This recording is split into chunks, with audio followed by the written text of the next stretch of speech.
파사이 왕은 석가족의 여인을 아내로 맡기 위해 사신을 가비라국으로 보냅니다. 석가족은 그들의 여인을 파사이 왕에게 보내고 싶지 않았지만 파사이 왕의 뜻을 거역하다 전쟁을 즐기는 파사이 왕이 군사를 일으켜 가비라국을 침략할 것을 걱정해 왕궁의 시녀 빨리카를 공주로 분장시켜 파사이 왕에게 보냅니다. 시간이 흘러 파사이 왕과 말리카 공주 사이에서 아들이 태어나는데 그가 비유리 왕입니다. 비유리 왕이 7살이 되던 해 외가인 가비라국으로 궁수를 배우러 떠납니다.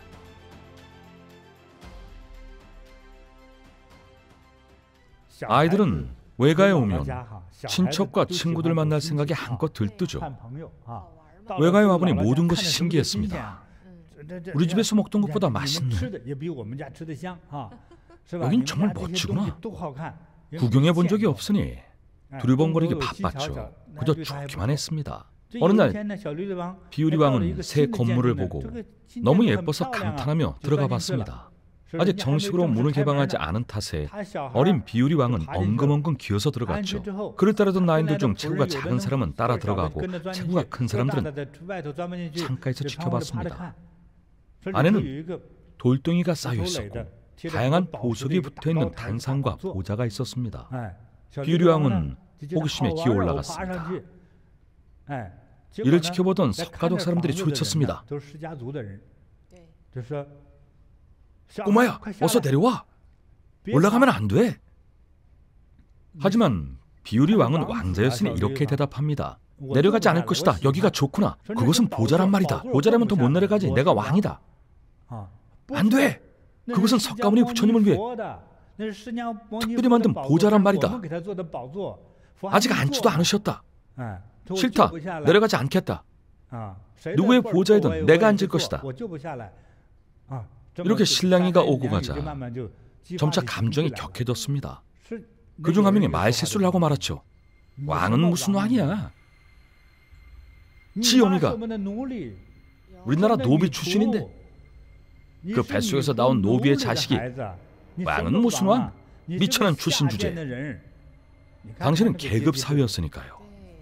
어서 내려오지 못해? 안 내려오면 죽여버릴 테다. 아이는 큰 충격에 빠졌죠. 결국 호위병들이 쳐들어와 자리에서 끌어내렸습니다. 당장 너희 나라로 돌아가라. 그렇게 비유리 왕을 쫓아냈죠. 너희 나라로 돌아가. 이뿐만이 아니었습니다. 아이가 앞으로 걸어가자 뒤에서 몇몇의 큰 삽을 가져와 지나간 길과 땅을 전부 갈아엎었습니다. 땅을 갈아엎었다고요? 왜 그렇게까지 했나요? 비천한 사람의 몸이 닿았으니 재수 없고 더럽다고 생각한 거죠. 애군이 묻어서 그 땅을 밟으면 불길할 것이라 여긴 겁니다. 우리 석가족의 고귀한 기운을 더럽혔다고 생각했습니다. 실은 비유리 왕을 약올릴 심산이었죠. 지나간 자리마다 땅을 갈아엎어 흙을 새로 덮었습니다. 겨우 7살짜리 아이였습니다. 아이는 눈물을 뚝뚝 흘리며 외가인 가비라국을 떠나 교살라국으로 돌아갔습니다. 하지만 이 아이는 계략이 아주 뛰어났습니다. 본국에 돌아오자마자 수하들에게 말했습니다. 절대 그 일을 입에 담아서는 안 된다. 잘 배웠고 더 배우고 싶지 않아 돌아왔다고 말하거라. 만일 그 일을 입에 올리면 혀를 잘라버릴 것이다. 단단히 입단속을 시켰죠. 하지만 깊이 숨길수록 원한은 더 커졌습니다. 군자의 복수는 10년도 늦지 않다. 그렇습니다. 아이는 복수의 칼날을 갈았습니다. 7살 아이의 마음 깊이 한이 맺혔던 거죠. 이 일을 계기로 뜻을 세우고 복수를 다짐하며 무공감, 공부에 매진했습니다. 모든 것을 완벽히 해냈죠. 그리고 조용히 자신만의 군대를 키웠습니다. 신복으로 이루어진 군대였겠네요. 그렇습니다. 당시 그의 아버지는 호색한으로 많은 여자가 있었으니 왕자만 몇이었겠습니까? 아들, 딸 모두 합치면 100명이 넘었겠죠. 그 많은 형제들 중에 어떻게 해야 자신이 왕위를 잇고 최고의 권력자가 되겠습니까? 확신할 수 없는 상황이었죠. 앞서 기타 형님이 있었죠. 기타 형님과 몇 살 차이입니까? 적어도 30살은 차이가 났죠. 이렇게 격차가 큰 대가족 사이에서 언제 자기 차례가 오겠습니까?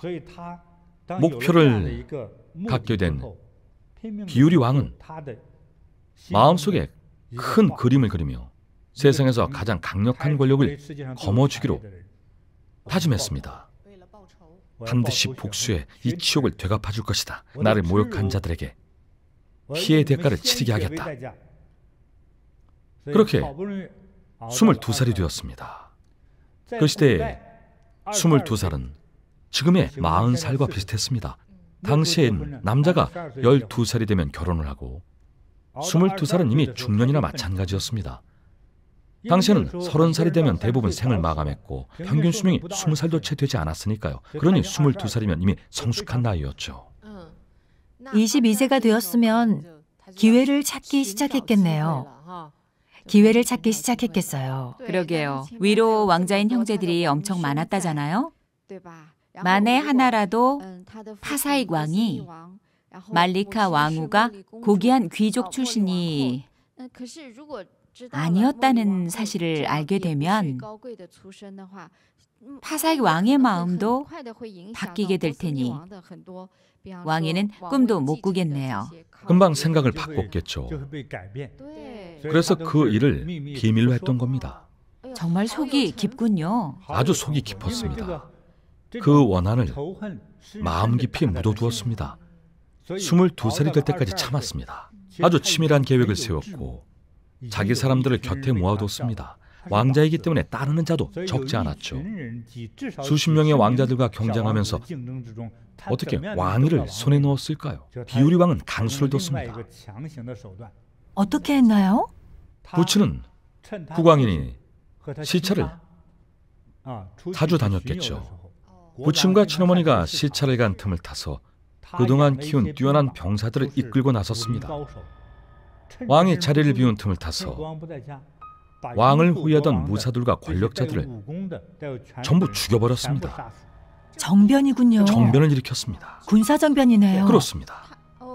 먼저 자기 나라에서 아버지를 호위하던 사람들을 전부 죽여버린 거네요. 군사정변인 거죠. 군사정변을 일으켰습니다. 왕궁에서 왕을 따르던 세력들과 심지어 일부 형제들까지 자신을 따르지 않는 자들은 모두 척살했습니다.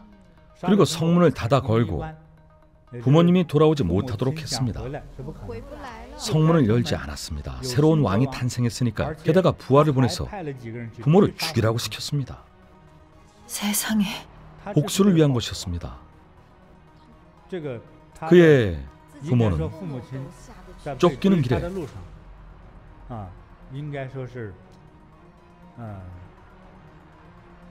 피로와 분노와 상심에 휩싸인 나머지 곧 숨을 거두고 말았습니다. 세상에. 파사익 왕은 그렇게 죽었군요. 괴롭게 생을 마감했죠. 이 역시 그의 인과입니다. 그때 나이가 70살이 넘었으니 당시에는 아주 장수한 겁니다. 그 나이에 어디 뛸 수나 있었겠습니까? 뛸 수도 없죠. 그렇게 파사익 왕이 죽고 나이든 국왕이 죽었으니 이제 비유리 왕에게 남은 장애물은 없었죠. 권력을 잡고 있던 형제들도 모두 죽였습니다. 맏형인 기타 왕자는 부처님의 시중을 들며 불교의 귀에 수행에 집중했습니다. 비유리 왕은 그런 맏형까지도 속임수로 불러들인 뒤에 그 자리에서 가슴에 칼을 휘둘렀죠. 가장 선량했던 맏형까지 죽인 겁니다. 맏형은 죽으면서 이렇게 말했습니다. 부처님께서 내가 어느 날 우방비 상태로 비명 행사할 것을 미리 알려주셨다. 부처님께서 말씀하시길 기억하거라. 언젠가 후에 비명 행사하더라도 오늘의 공덕이 반드시 보답하여 도리천에 이르게 될 것이다. 걱정 말거라. 지금 육신은 여기서 죽어도 진신은 이미 도리천에 있으니 걱정할 필요 없다. 그래서 동생이 칼로 찌르던 순간에도 크게 웃으며 말했습니다. 드디어 도리천에 가는구나. 부처님께서 말씀하셨다. 그렇게 죽었습니다. 원망도 미움도 없고 아무 미련도 없었습니다. 나는 내 빚을 다 갚았다. 우리 사이의 인연은 끝났다. 죽음을 받아들이고 저항하거나 다투지 않았습니다. 역시 불제자로군요. 오로지 꽃들을 따는데 사람이 마음을 빼앗기면 경류가 잠든 마을을 휩쓸어 가듯 악마가 그를 잡아간다. 법구경 47번 개송.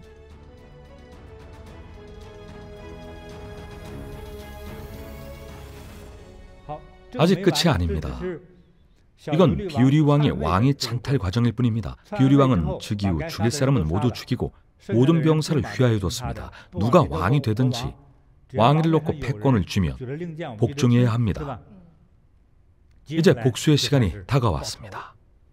가비라국으로 가야겠죠. 그러게요. 미움의 씨앗을 심은 상대는 석가족이니까요. 비유리 왕은 전국에서 가장 강한 병사들을 모아서 부처님의 고향인 가비라국을 공격할 준비를 했습니다. 부처님도 그 소식을 들으셨겠네요. 당연히 알고 계셨죠. 마침 그 나라에 머물고 계셨으니까요. 어찌 모를 수 있었겠습니까? 부처님은 가비라국으로 향하는 길목에서 병사를 막아섰습니다. 국경으로 향하는 길에 놓인 메마른 고목 아래서 병사들이 지나갈 수 없도록 길목을 막아섰습니다. 부처님이 그리 막고 계시니 차마 지나칠 수 없었죠. 비유리 왕은 우선 군사를 돌렸습니다. 부처님은 3번이나 막았으며 이들을 돌려보냈습니다. 결국 비유리 왕은 공격도 복수도 하지 않겠다고 말은 했지만 부처님이 자리를 비운 틈을 타서 한밤중에 말발굽에 천을 씌워 소리가 나지 않게 한 뒤 횃불도 켜지 않은 채 소대별로 여러 성문을 빠져나와 결국 공격을 감행했습니다. 부처님의 제자들은 모두 신통력이 뛰어났습니다. 그중 한 명이 목곤년이었죠. 목곤년은 말했습니다. 큰일입니다. 결국 쳐들어가고 말았습니다. 이번이 4번째 시도였죠. 부처님께서 대답하셨습니다. 너는 어찌할 수 없다. 인연과 업보로 인한 것이다. 인연과 업보 때문이니 내가 4번째로 막아서도 분명 또 공격할 것이다. 이 재앙은 피할 수 없다. 부처님은 이런 인과관계를 꿰뚫어 보셨지만 목곤년은 그렇지 못했습니다. 제가 법력으로 막아보겠습니다. 그럼 어디 한번 해보거라. 부처님은 이미 관여할 수 없음을 알고 계셨습니다. 조만간 나라가 패망할 것을 알고 계셨죠.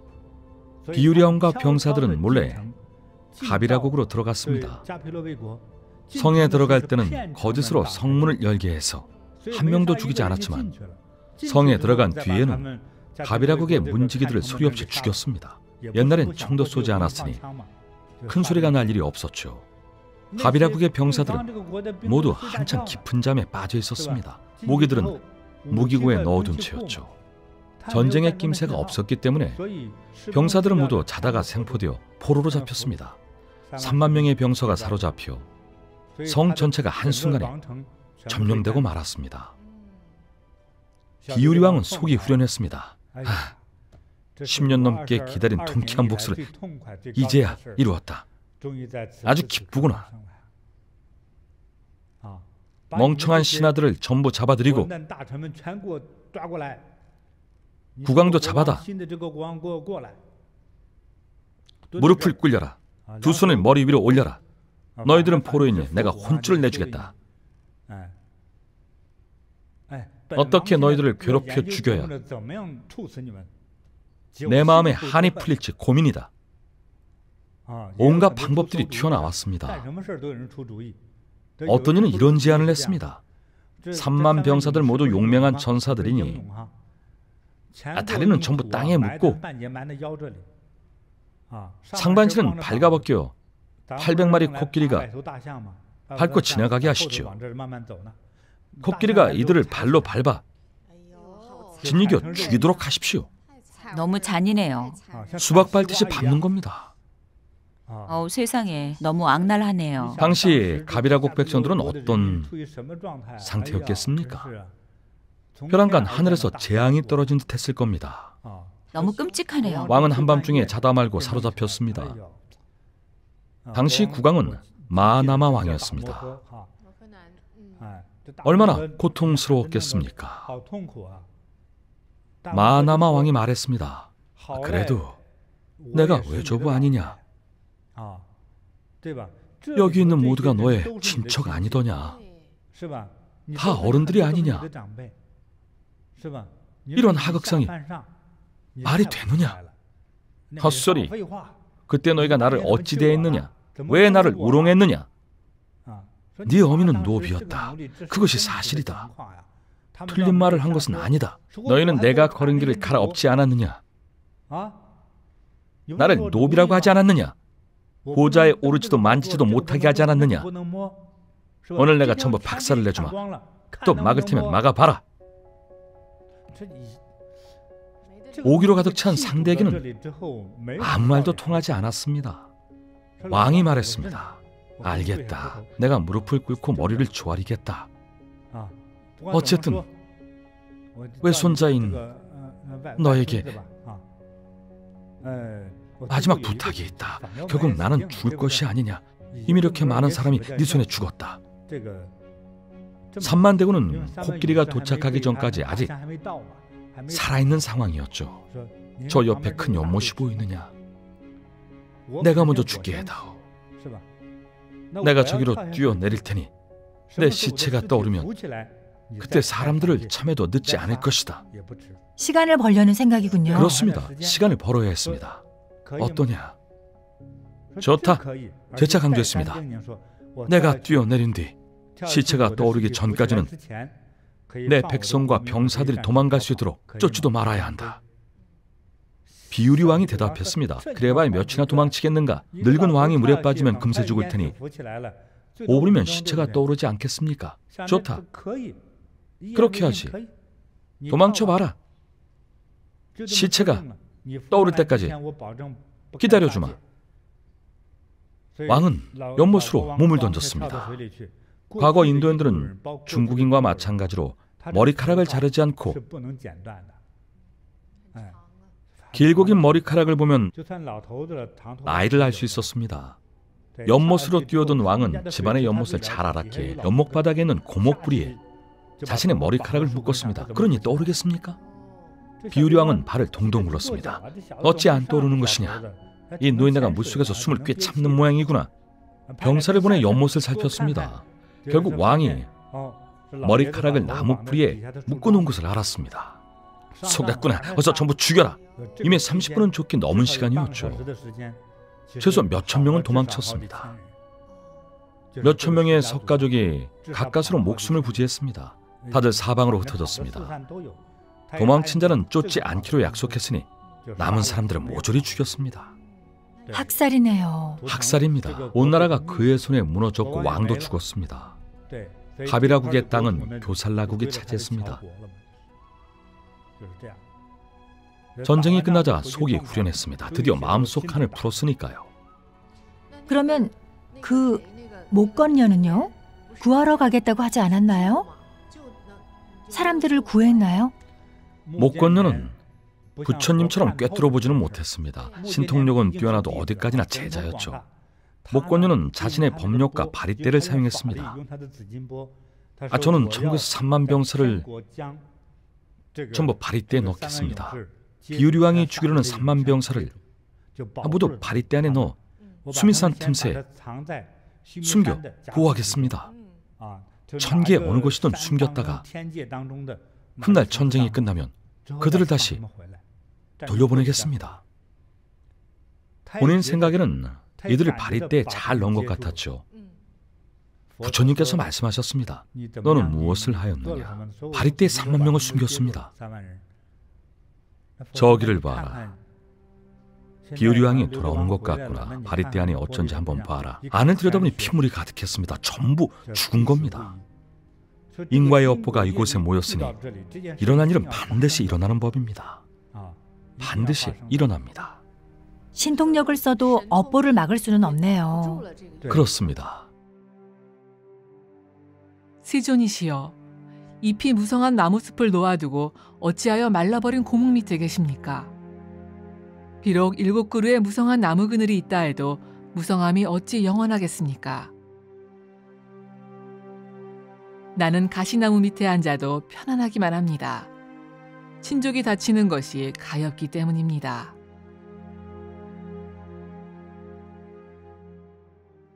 못 걷는 존자가 부처님께 여쭙습니다. 초조함과 두통에 머리를 피가 나도록 쥐어뜯었습니다. 어찌 이토록 큰 재앙이 닥친 겁니까? 부처님 조국이 아닙니까? 어찌 저희가 힘을 보탤 수 없습니까? 부처님도 끝내 막지 못하셨습니다. 대체 무슨 인연입니까? 어린 비유리 왕이 모욕을 당한 이로 이토록 많은 사람들이 목숨을 잃어야만 합니까? 왜 부처님조차 막을 수 없었나요? 부처님이 말씀하셨습니다.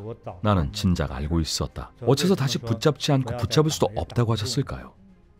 전생에 언젠가 부처님은 농촌 시골 마을에서 태어나셨습니다.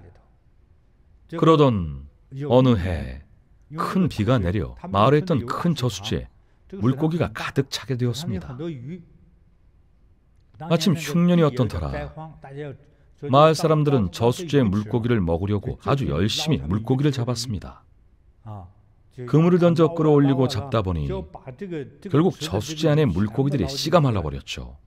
그러다가 거대한 물고기가 한 마리 잡히자 마을 사람들은 앞다투어 그 마지막 물고기까지 나눠 먹었습니다. 그만큼 거대한 물고기였죠. 당시 석가모니 부처님은 그 마을의 어린아이였습니다. 자비로웠던 아이는 어른들을 말리고 싶었지만 아무도 말을 듣지 않았죠. 결국 다들 그 물고기를 나눠 가졌습니다. 그 착한 아이는 바라만 볼 수밖에 없었죠. 이렇게 큰 물고기는 어떻게 잡았을까? 이렇게 큰 물고기는 처음 봐.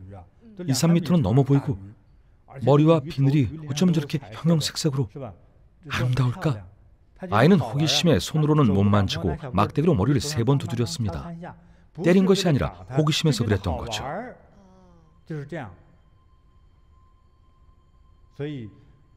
지금 죽임을 당한 가비라국 사람들은 그 생에 그 물고기를 먹었던 사람들입니다. 마을 사람들이군요. 그럼 그 물고기는요? 물고기요. 잡아먹힌 물고기들이 더 많지 않습니까? 바로 지금 생의 교살라국 병사들입니다. 복수를 하러 간 거죠. 물고기 머리를 3번 두드렸기 때문에 부처님께서는 수행 중 3일 밤낮을 두통에 시달리셨습니다. 부처님께서도 이번 생에 3일간 두통을 앓으셨군요. 그때 물고기 머리를 3번 두드렸기 때문입니다. 그럼 그 거대한 물고기는요? 그 생의 거대한 물고기는 바로 비유리 왕이었습니다. 이번 생에 비유리 왕으로 태어난 거죠. 그러니 이것은 끊임없는 복수이자 하늘에 사무친 업보입니다. 전생에 나를 잡아먹었으니 이번 생에 죽여서 복수한 겁니다. 업보는 점점 더 커지기 마련입니다. 은행에 저금을 하면 이자가 붙지 않습니까? 돈이 점점 불어나죠. 하지만 은행 이자는 아주 적습니다.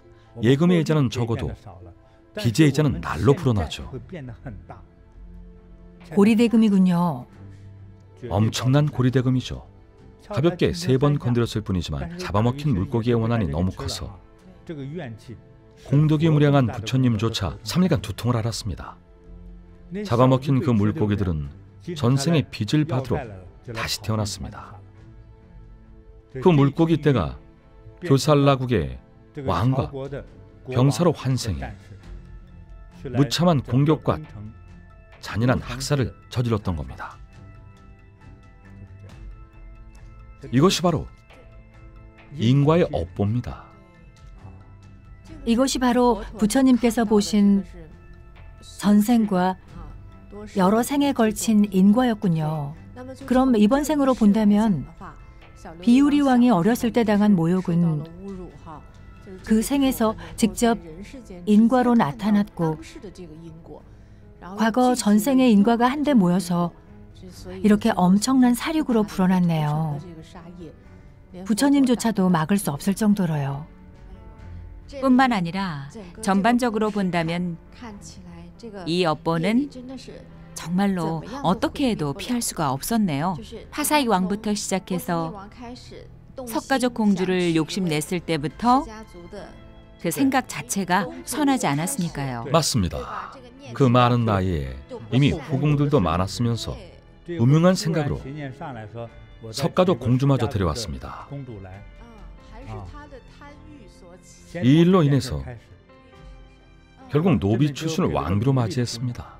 사람의 일정한 나이가 지나면 생명의 에너지가 그토록 빠른 속도나 술, 여자와 어울리지 않게 됩니다. 주파수가 달라지죠. 늘 자제하고 절제하며 몸과 마음을 닦아야 합니다. 나이가 들어서도 자신을 다스리지 못한다면 많은 문제에 휘말립니다. 하지만 여기엔 또 하나의 인과관계가 있습니다. 비유리 왕이 외가에 무엇을 배우러 갔는지 기억하십니까? 활쏘기요. 맞습니다. 석가족은 지혜로울 뿐만 아니라 뛰어난 궁수를 가지고 있었습니다. 활을 쏘는 행위는 농사와는 다릅니다. 사냥을 하거나 적을 살생하는 일이죠. 살생을 위한 것이군요. 그렇습니다. 북부 산지 지역에 위치한 나라이니 수렵을 위주로 생활했습니다. 동물을 사냥하며 살았습니다. 활로 동물을 사냥해서 살았으니 많은 동물과 가축을 죽였겠죠. 살생의 업보가 컸군요. 살생의 업보가 너무나 크고 무거웠습니다. 이 인연은 비유리 왕이 궁수를 배울 때부터 시작됐습니다. 남에게 화살을 쏘는 살인과 살생의 기술을 배운 셈이죠. 그 결과 모두가 죽임을 당했습니다. 부처님은 왜 막지 못하셨을까요? 그 많은 생명을 죽였으니 살생의 업보가 얼마나 쌓였겠습니까? 그렇네요. 게다가 마을 사람들이 저수지의 물고기를 다 잡아먹었으니 그 업보 또한 쌓였겠죠. 이 모든 업보에는 사력과 색욕이 있었습니다. 재물과 색을 탐했죠. 미움과 원한도 있었죠. 원한도 있었습니다. 거짓도 있었습니다. 모욕도 있었죠. 그렇습니다. 타인에 대한 모욕도 있었습니다. 게다가 한 명이 아니라 수많은 사람들이었어요. 그렇습니다. 왜 일족을 멸했겠습니까? 그 많은 사람들이 함께 비유리 왕을 모욕했기 때문입니다. 그렇네요. 비유리 왕은 너무도 잔인하게 석가족과 그 나라를 전부 멸망시켰죠. 그럼 비유리 왕이 나라를 무너뜨리고 백성을 학살한 업보는 결국 어떻게 나타났나요? 네, 온라인 시청자들도 궁금해합니다. 결과가 어땠나요? 좋았을 리 없죠. 현생에서 대가를 치렀습니다. 현생에서요. 그렇습니다. 비유리 왕은 돌아온 뒤 며칠 동안은 몇 년 묵은 체증이 내려간 것처럼 속이 아주 후련했습니다. 교살라국은 겐지스강에서 멀지 않았기에 제사나 축제 등을 전부 겐지스강 강가에서 치르곤 했습니다. 하지만 그 전에 부처님의 제자였는지 아니면 누군가가 강에 가면 안 좋으니 가지 말라고 당부했었습니다. 그곳에 가면 화재가 일어나 자멸할 것이라고 했습니다. 비유리 왕은 누가 감히 나를 멸하겠느냐면서 겐지스강에 재를 올리러 갔습니다. 화재라고 했으니 겐지스강은 괜찮다는 생각이었죠. 물이 옆에 있으니까요. 배 두 척을 띄워놓고 불이 나면 물에 들어갈 계획이었죠. 그러면 불이 나도 상관없겠네요. 그렇죠. 비유리 왕은 7일째 되던 날 물속에 들어갔습니다. 날이 저물어갈 무렵이었죠. 아무 일도 일어나지 않자 다시 배에 올라갔습니다. 그러자 순간 벼락이 내리치더니 벼락은 곧 불덩이로 변해 떨어졌습니다. 천재지변을 당했군요. 하늘에서 떨어진 불에 맞았습니다. 결국 온몸이 불에 타 재도 남지 않았습니다. 증발해버렸죠. 이제 무간지역으로 떨어졌겠군요. 그랬겠죠. 일체의 모든 존재는 영원함이 없다. 태어난 것은 반드시 죽는다. 그러므로 태어남이 없으면 괴로운 죽음이 없게 된다. 이것이 최상의 즐거움이다. 이곳은 내가 법을 설하던 곳이었으나 이제는 사람들이 없어 텅 빈 폐허가 되었으니 다시는 이곳에 오지 않으리라.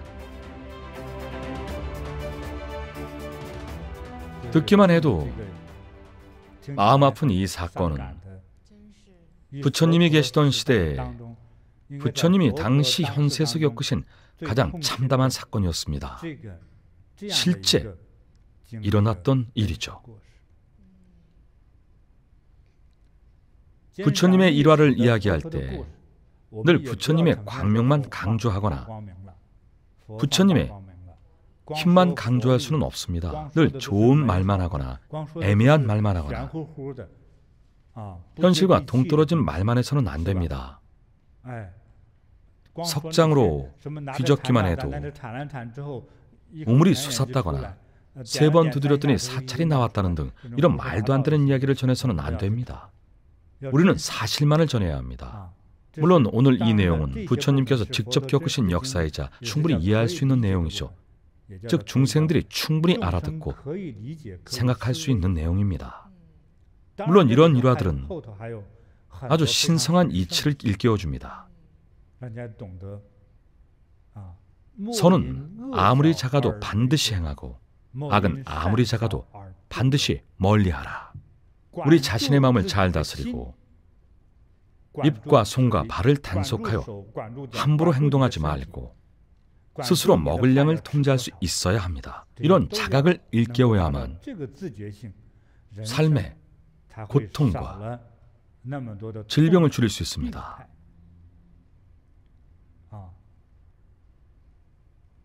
오늘은 대단하고 고상한 것이 아닌 역사적 실화에 관한 이야기를 나누었습니다.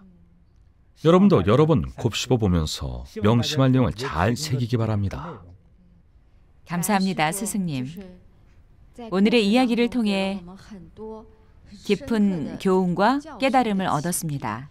특히 오늘 해주신 말씀을 통해 인과의 업보가 그림자처럼 계속 우리들을 따라다닌다는 것을 알았습니다. 평민이나 왕족이나 귀족이나 관계없이 심지어 수행자라 하더라도 그 업보는 마치 그림자처럼 따라다닌다는 것을 배웠습니다. 심지어 부처님의 친족까지 비껴가지 못했죠. 맞아요. 부처님조차도 전생에 물고기 머리를 두드린 인과의 영향을 받으셨죠. 저는 그 이야기를 듣고 너무 놀라서 정신이 번쩍 들었습니다. 심지어 인과에 대한 경외심까지 생겼습니다. 스승님의 오늘 말씀에 진심으로 감사드립니다. 스승님 감사합니다. 인과와 부처님이 여러분을 들여다보십니다. 우리를 들여다보십니다. 마음속에 항상 자비와 바른 생각을 품어야만 보다 평탄하고 행복한 삶을 살아갈 수 있습니다. 오늘 이야기가 재미있으셨다면 다음 시간에도 부처님의 이야기를 준비하겠습니다. 부처님의 경지를 탐구하는 내용입니다. 여러분의 행복과 기쁨을 기원합니다. 길상여의하십시오. 마음의 자비와 선함이 함께하기를 기원합니다. 다음 시간에 뵙겠습니다.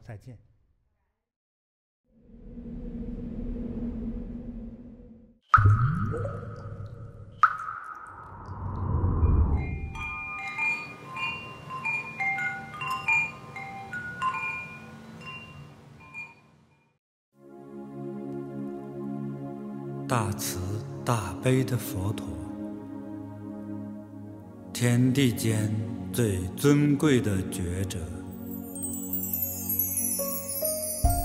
我以至真至纯之心，感恩您的降临。是你的呵护，让我走出荆棘，是你的妙法，让我身心安康，是你的博爱，让我海纳百川，是你的大愿，让我永世追随。我愿千万次轮回，拜倒在脚下，盼很久与您重逢，承接您的法藏，我愿千万次轮回，将您的慈悲播撒，领弱者品尝甘露，让一切众生自在吉祥。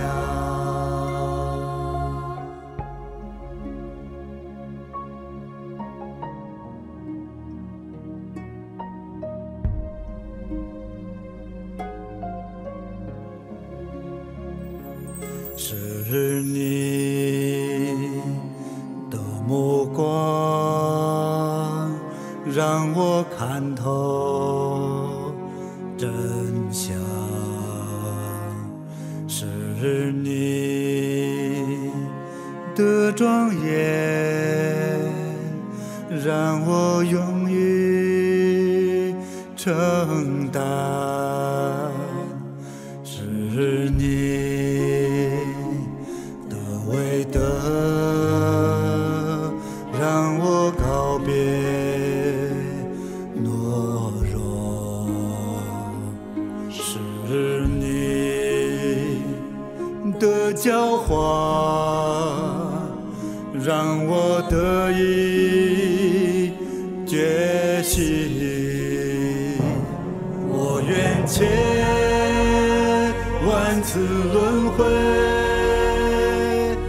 拜倒在您脚下，盼很久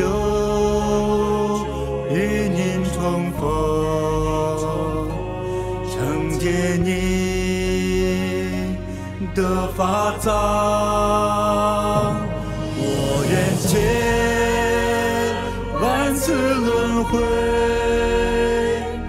将您的慈悲播撒，领弱者品尝甘露，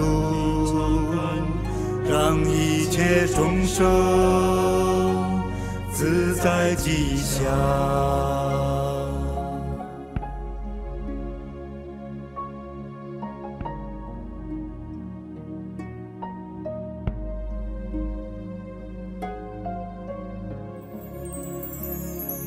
是你的感召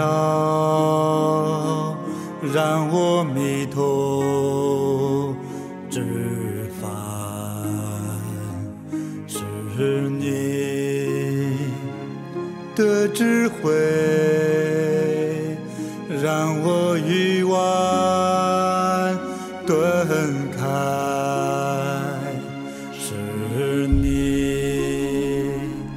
的光芒让我点燃心灯，是你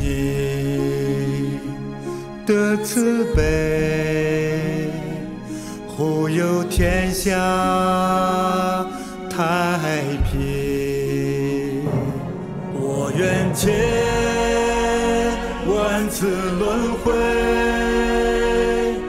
拜倒在您脚下，盼很久与您重逢，承接您的法藏，我愿千万次轮回，将您的慈悲播撒，领弱者品尝甘露，让一切众生自在吉祥。